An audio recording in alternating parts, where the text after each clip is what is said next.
15 minutes moving away from the hour. Good morning once again, and welcome back to the morning show. It's no time for our program Policing with You, and it's coming to you compliments National Bank.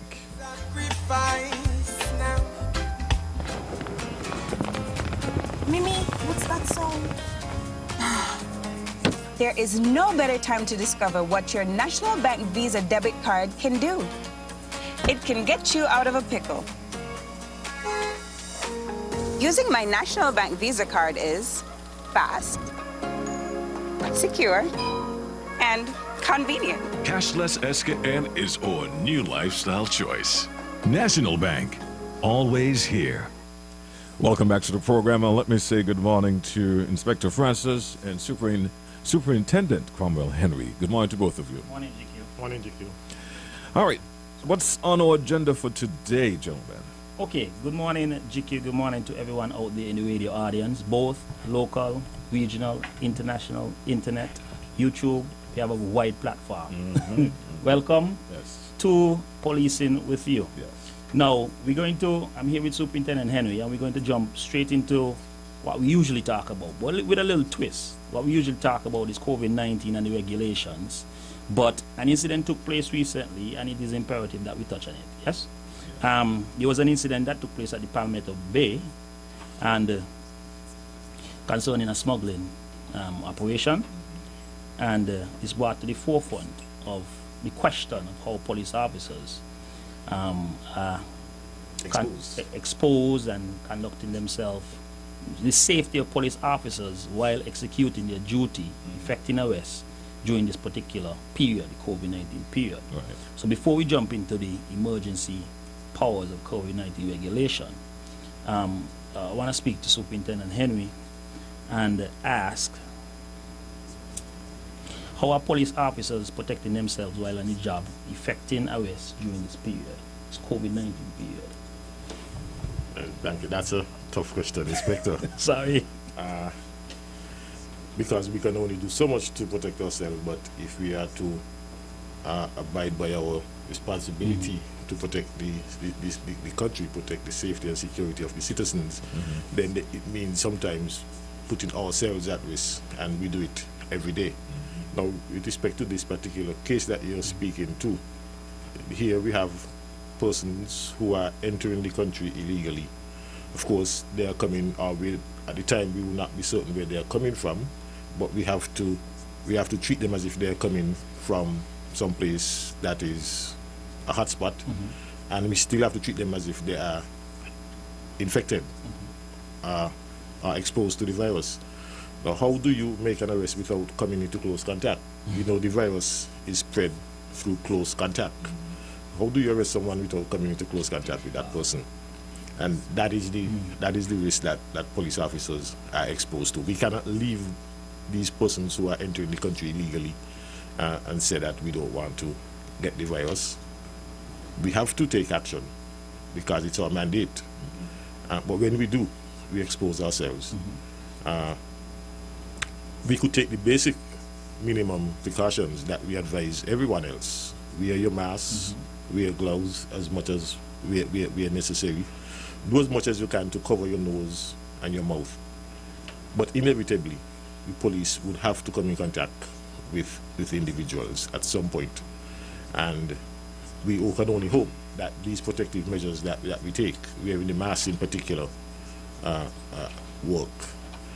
Presently, from that operation, that smuggling operation that the inspector made reference to, we have up to, I think it's about 9 members of the security forces who are in quarantine. Wow. Not that we are saying that they contracted the virus, but as a precautionary measure, because they came into close contact with these persons, we have to take all the precautions and not take any chance lest other officers become exposed unnecessarily. So we have 9 members of the security forces from the Defense Force, Customs, Coast Guard, Police, because these units were all involved in that operation, and they would have come into contact with somebody with the persons. So they are now in quarantine. So that's 9 persons left we have for duty. Yeah, I was doing the math here in my head. So this is how the security forces, our frontline workers to that extent, are affected by the virus, and that is why we continue to urge our citizens to help us, to help them, because if our citizens are reckless in their behavior and they become exposed, the police inevitably will become exposed as well, because at some point we will come in contact with persons who might be infected and police is affected. Even if we do not get the virus, we have to take the precaution of quarantining officers, which gives us less resources to really protect the public like we should be doing. So this is one of the dangers of the job, one of the risks of the job. And beyond that, these persons could have gotten into the country undetected and then integrate and be not aware of their status and infect persons unknowingly. Or you define, the contact tracing would have been more And than the 9. contact tracing would be difficult. So, So that is another reason why we should take the virus serious, treat everyone as being infected, and take the precautions that is advised. Right. Wear your mask, social distance, sanitize. And hope for the best. So the for the basic safety precautions police officers is what we are saying It's that what we're everybody asking should do. everybody to do, right? Wear your Because mask, those are the wear only, your gloves. that's the only treatment right now. I mean, there's no vaccine. And so we have to use non-pharmacological means, non-pharmaceutical means to protect ourselves until a vaccine is available. And again, the only non-pharmaceutical prevention measure is wearing masks, hand sanitizing, and social physical distancing. Okay. And additional, we continue to beg, plead, and ask the general public to help us to police. So anything they see out of the ordinary, something like this, call the law enforcement, let us respond to help. Which is what happened in this Yes, exactly. scenario. Right. Help. Let us respond and protect them, protect ourselves, protect the Federation.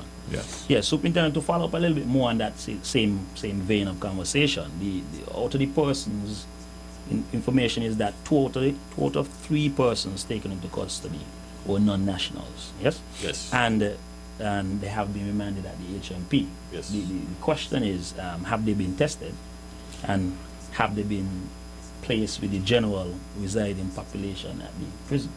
Well, first of all, that is standard protocol. Persons who are where their status is not known, they come into the country, they have to be tested. So they came into the country, though it be illegally, they were tested, and I'm told that the test result was negative, and so they were remanded to prison. Now, a negative test result at this early stage doesn't necessarily mean that you are free of the virus. Doesn't necessarily mean that you are negative. It just means that no, the virus is not detected, but it doesn't mean that you don't have it, because the virus has an incubation period of 14 to 21 days, and so it will take that much time in order for us to get a positive test. And so those persons who were remanded with their negative tests in the early stage, they were placed in quarantine, so to speak, within the prison. The prison has a special section to quarantine persons who are awaiting their final test result. So these persons who are remanded, they're not with the general population within the prison. They're in a special section within the prison for quarantined persons until they get a negative test after 14 days. Then they will be integrated with the general population in the prison. Okay, so you are saying now, so it's likely that they'll be tested again. They will be tested Yes, again. yes, At they'll the end be of the tested. 14 days, they will be tested. So they're tested at the beginning of the 14-day period and at the end. And once the tests are negative, the 2 tests are negative, then we are fairly confident that they're free of the virus and they'll be allowed to be integrated. So this is very, very comforting for us in the Federation to know that the COVID-19 task force, law enforcement, and everybody is taking extra precaution to ensure that the Federation is safe. Even when we're carrying out an investigation, Right. still have to do that. You still have to be mindful of the precautions. And follow Okay. them. So extra steps, extra measures. Yes. Okay. Okay, we're going to jump now into the COVID-19 regulation. We'll let the general public to know that, we'll be opening our lines, and you wanted to say something. Yeah, I was gonna say to break the chain of thought a bit. Let's take a quick break, Yes. and then we'll come back get into the COVID 19 regulations, and then we'll open the lines. Yes, please. Yes. Okay. 465-2555. Please do stand by. And remember, this morning program is coming to your compliments, National Bank.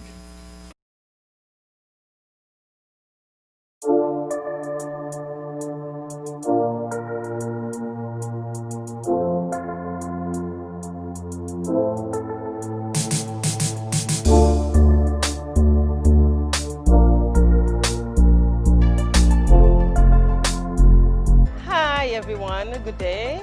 My name is Vincia Collins from Vincia's Artistry. Today I will be making a pair of earrings from plastic. So let's just get right into it. This is the pattern. It actually was cut from Clorox bottle. I will be painting it with polish.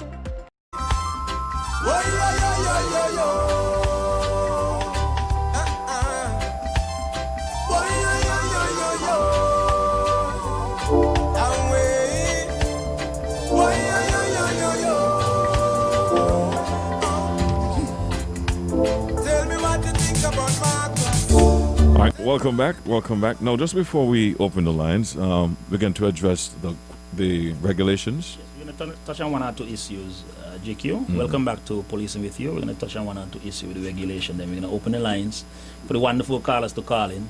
And we have a wide range of listeners. Yes, I want them to yes. call in, ask their questions, and make their comments. Okay, so Superintendent Henry, in the last COVID-19 briefing, you said that the National COVID Task Force met with entertainers. Yes. Can you elaborate on who exactly that group comprised of, and as in the type of entertainers? Well, it was a wide cross-section of the entertainment sector. We had persons who are promoters, persons who are DJs, band leaders, even dance tutors, if I could recall. Those represented the vast majority of persons who were present, the promoters, the DJs, dance tutors, band leaders, those type of persons. They really came out in large numbers. I didn't realize there were so many of those persons on island, but it was quite a good number of those persons who were present.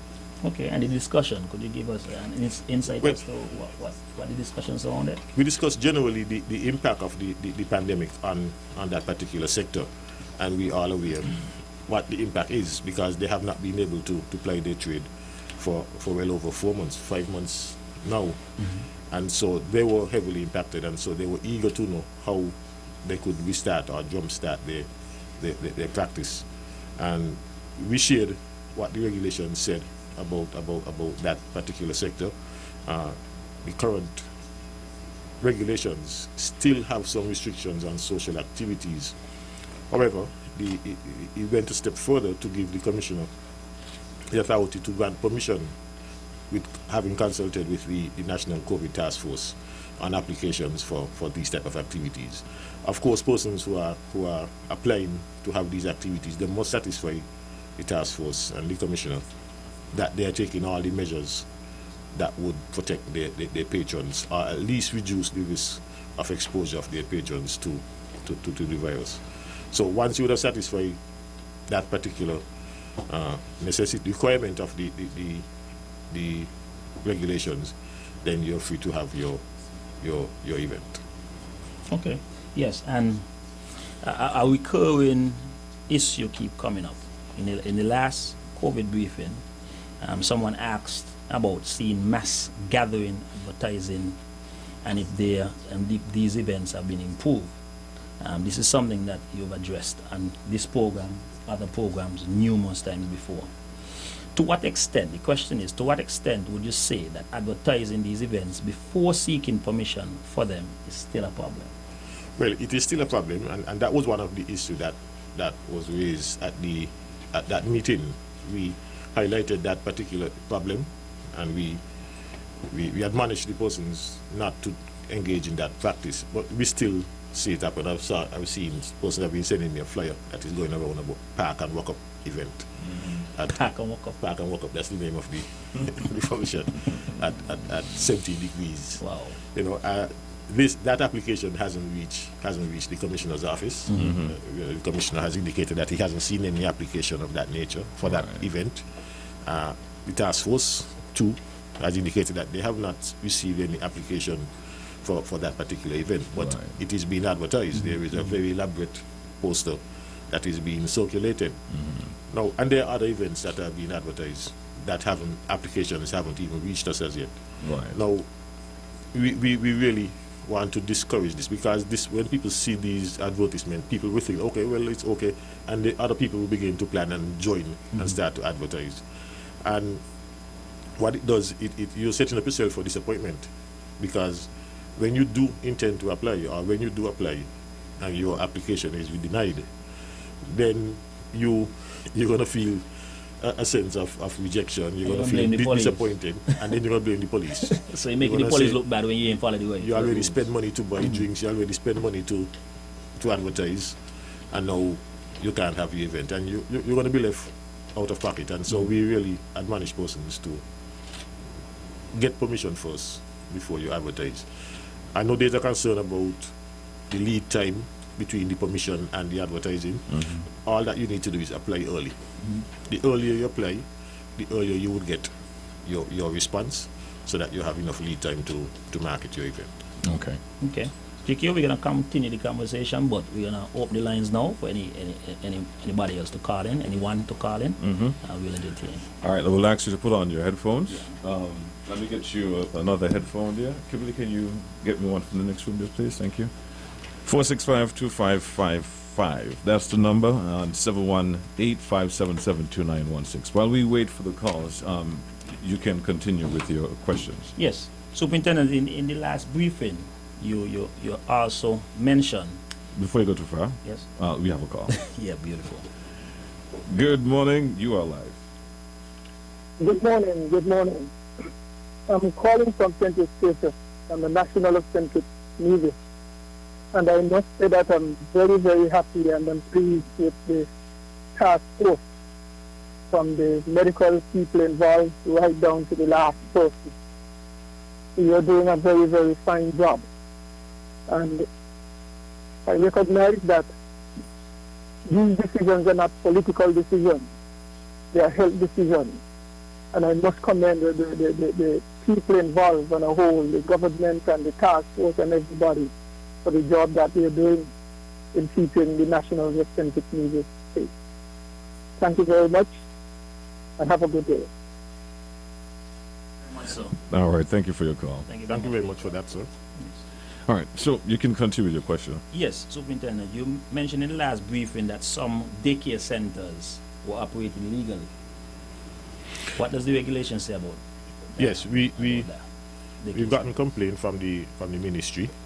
It was brought to our attention that there are some persons, in fact, they outline the names and shows the advertisement of several daycare centers that were advertising and actually operating, and had not seek permission from the Ministry of Education to do so. Now the regulation is very strict on that. We know children, how they operate. They don't respect social distancing and all these things, and so we have to take extra precaution to protect our children.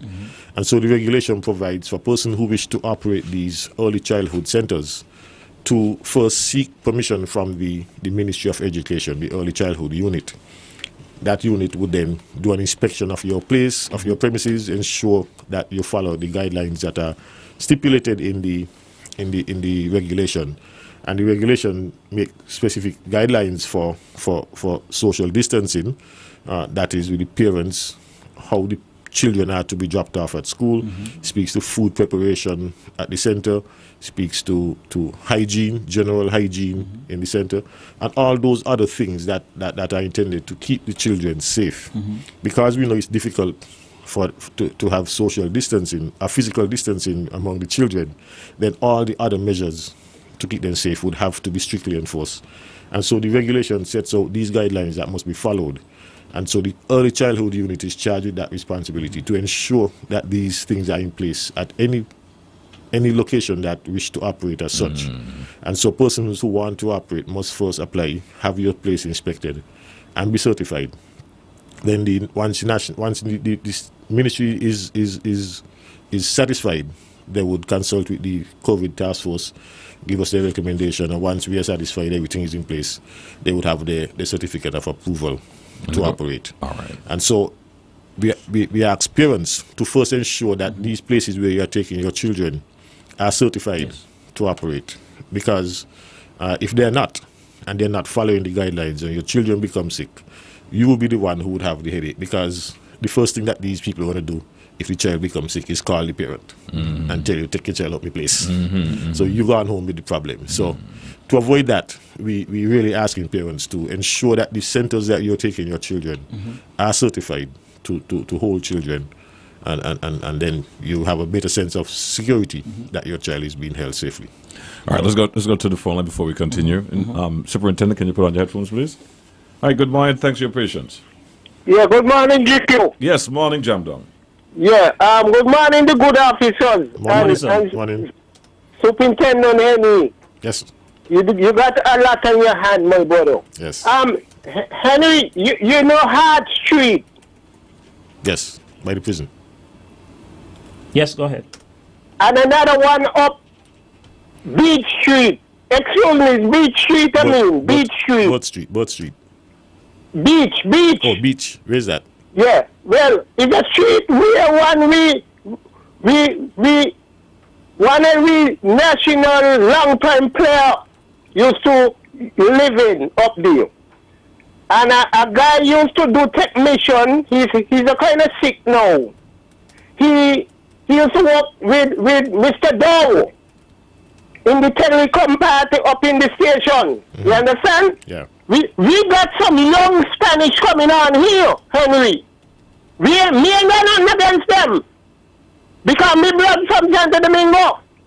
You understand? But we have laws in this country. And these old people who serve this country at night must sleep in peace. You cannot get people coming, putting there in them kind of areas and running club, and these people cannot get the rest of night time. People must get the rest of night time and they work hard in this country. That's how we know it to be.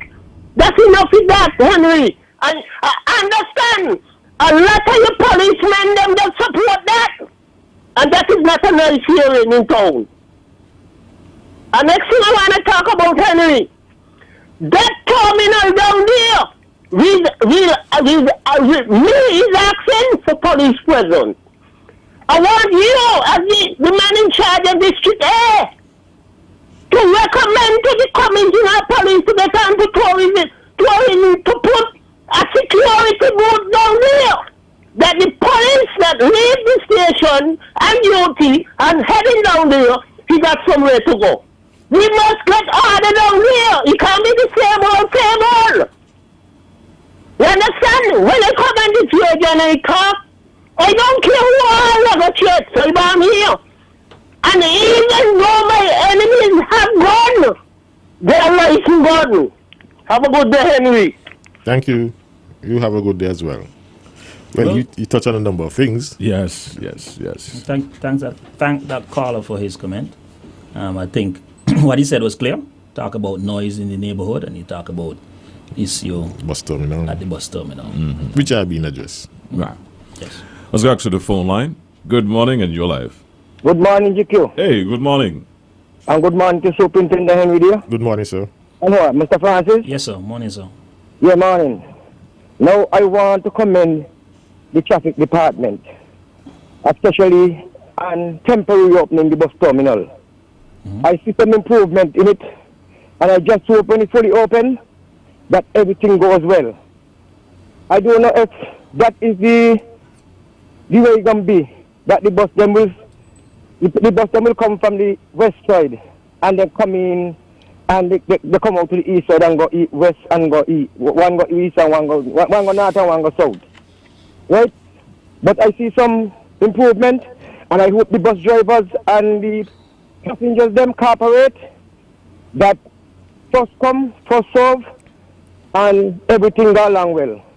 When I went in town yesterday and I see the bus terminal and the bus them in the bus terminal, I said that, well, think it get international. You look like in a different country. You understand?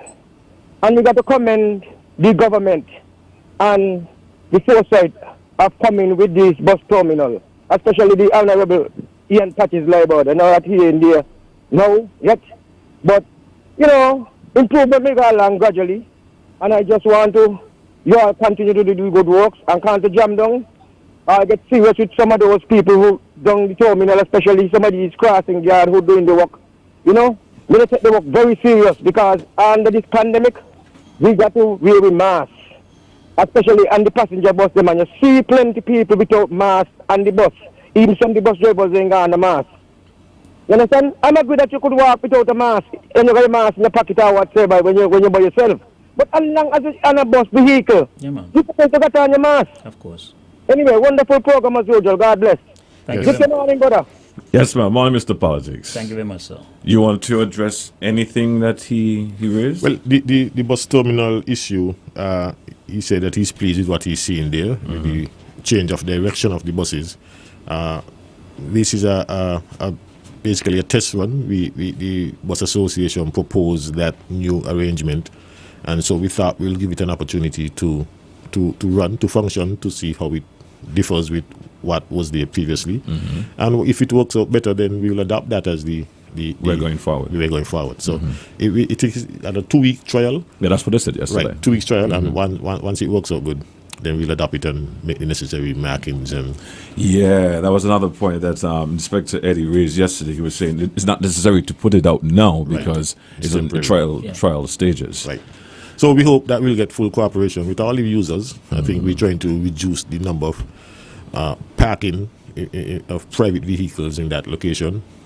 Private vehicles could come through if they're going to drop off persons or drop off goods for the ferries, but not to use it as a permanent parking or long-term parking space. If you're going to Nevis, park at Port Zante and walk over and catch the boat, but do not park in the ferry terminal if you're traveling. Or get someone to drop you off. Or get someone to drop you off, right.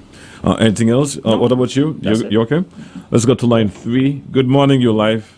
Good morning, Mr. Liebert. How are you today? I'm good, thank you. Inspector Francis and Superintendent Henry, am I right? Yes, correct. Morning, good. sir. Good morning to you all. My question is not in relation to the COVID. Of course, I adopt all protocol and practice all those safety measures.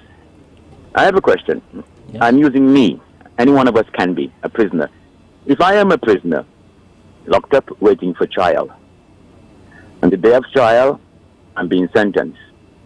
Bear in mind, I've been in prison waiting for trial 5-10 years. After my trial, I've been sentenced with condition, with the possibility of parole in 5 to 7 years. Does the magistrate considered that 10 years I've been locked up, have been tried and sentenced with the possibility of parole in 5 years? However, that money that I would have earned with the possibility of parole of my sentence, that money goes to who and where in the event of death? I will listen off the air. Gentlemen, have a wonderful day. Thank you. Hold on. Don't go yet. You all understand the question? I don't understand the last part. The money earned. What are you referring to? Okay. I understand the first part. I can assist and relate. 2, what I know is that if you are on remand at the HMP, you're on remand at HMP and you're awaiting trial. When the trial day comes up and the case is tried, the magistrate and the judge in the High Court, they do something they call sentencing guidelines. So they take into consideration your time served. If you plead guilty, you get a discount in terms of the amount you would have gotten. If you didn't plead guilty, there are several different mitigating circumstances they take into consideration. And having done that, they would do something they call a sentencing guidelines, which would give them a parameter in which to sentence you. So if you've done 5 years, in the case like the gentleman indicate, depend on the circumstances of the case, the severity of the case itself. Each case is measured on its own merit. So a little slap somebody get, opposed to stab, opposed to shooting, there are different levels of that the magistrate, the judge would take into consideration. Right. And they would look at the sentencing guideline and then sentence you appropriately. That is what I would say. As to the money, I'm not sure what he's talking about, because if you're behind bars, I don't think you're earning any money. Right. Your life is literally at a standstill because you're alleged to have committed an offense. Right. So I'm not sure about the money part he's talking about. But I know they adopt the protocol of sentencing guidelines, and that is the approach the magistrate, the judge would take. Okay. Yes. So yes, the time that you would have spent prior to your conviction will be taken into Yes. consideration Yes. upon sentencing. Yes. Okay. Yes. Yes. All right. Let's take this next call. Line 1, you are live and good morning. Eh. Good morning. Yes, man. Morning. Okay, good morning, Mr. Henry and Mr. Francis. Morning, sir. Morning, sir. I have something very important to say, and I'm going to make it quick and short. The laws are there, enforce them. Have a good day. Beautiful. Thank you. I like All that. right. To the All point. right. To the point. All right. We don't have any calls at the moment, so if you have another question for Yes, Superintendent, you can do Yes. so. So I wanted you to clear up a bit, because you did indicate that daycare centers, they have to get approval in order to function. So it's not a straight no, you're not going to function. But once you adopt certain protocols and make the necessary applications. Now, for a parent, how would a parent know if a daycare center have been certified? Is it that they stick up the Yes, certification somewhere? they get a certificate of approval. So the parent could ask for the So certificate? the parent could ask to see it. Okay, Right. okay. I think it must be displayed in the centers. Okay. Somebody's conspicuous so that you would know. I remember a parent had asked me a question a couple of days ago, and she was interested in a particular school, but she wanted me to find out how Yes, if they the get- school is doing the right thing. Yes, yes, they do get something to show that they have been certified. Beautiful. There's a fear of being in public without your mask. Can we address that? What are the parameters in place? Some people are still not too clear. Fear of being in public without a mask. Yeah, because some people are saying if they're the only person on 4th Street and they don't have on a mask, but they're in a public place, will they be charged? Well, as we always say, if you are by yourself, even though you're out in public, if you're alone, there's no one else close to you, then you can ease your mask. We will not penalize you for not wearing your mask when you're by yourself, even though you're in a public place. Because remember, the purpose of wearing your mask is to prevent the spread to other persons. And if there is no other person close to you, then there's no risk of spread. And so you will not be penalized in those circumstances. If you're by yourself in an open space, then there's no risk to anyone. So you do not need to have your mask on. All right. You must have your mask with you. So, GQ, as the superintendent alluded and spoke about this issue several times before, I guess a clear case is that the police officer is walking down 4th Street towards you alone on 4th Street, and you don't have on your mask. It's not likely the police would arrest you or get a ticket. You know what I mean? If the police asks you, where's your mask, sir, and you can show your mask, that's understandable. But if the police is walking down and see 3 persons there conversating, are walking together coming up, and none of you guys have on your mask, that is an issue. Right. So I'm treing to give a real life scenario. Yes, for person. yes. You alone, you by yourself.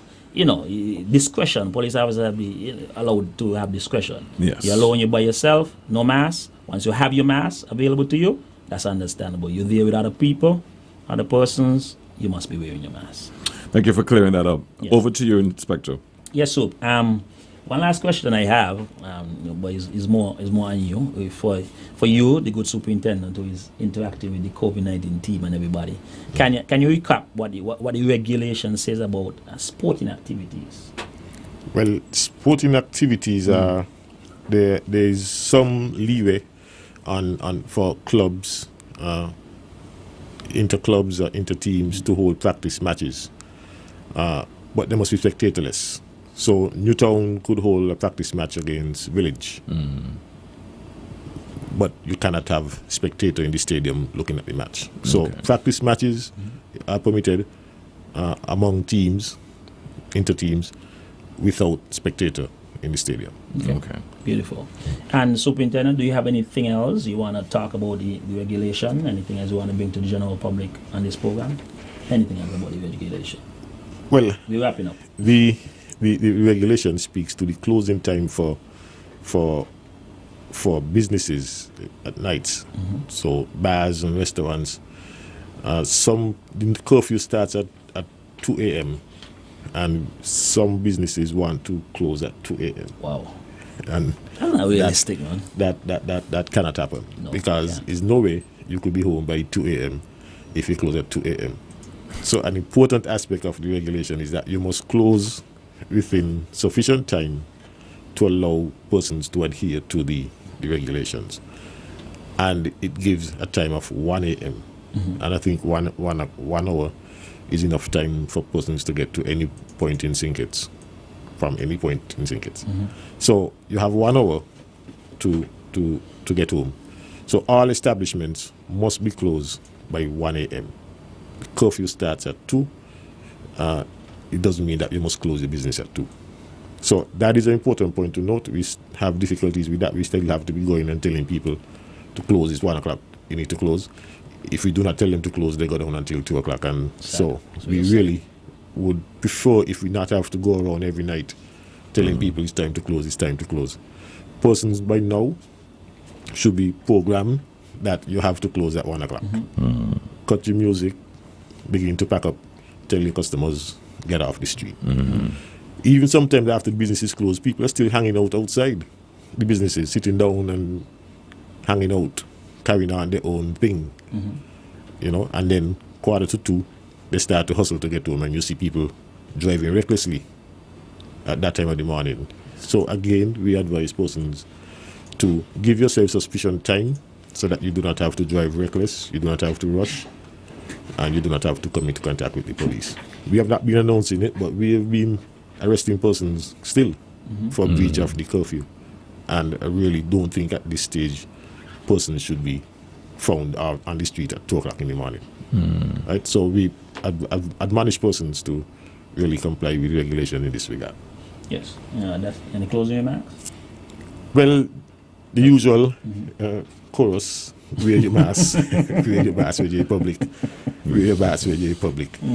And that is the only way that you could prevent yourself from becoming infected. So again, have a nice day and wear your mask. Yeah, GQ from me, I want to thank you. I want to thank all the callers. I want to thank the Almighty God for having us here.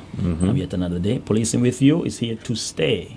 A quote I would like to leave the listening public with: nothing is of greater importance than the conservation of human life.